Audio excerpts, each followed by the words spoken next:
Mwaka huu kwa rehema za Mwenyezi Mungu, Waislamu tumefunga mwezi mtukufu wa Ramadhani, wakati ndugu zetu wa Kristo nao wakiwa katika kipindi cha Kwaresma.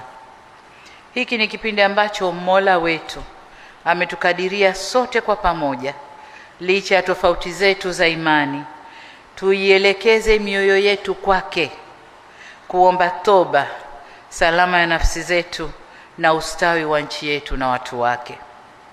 Hili ni jambo la baraka na neema kubwa. Hivyo hatuna budi kudumisha upendo na kuheshimiana, vile vile kudumisha amani, utulivu na mshikamano.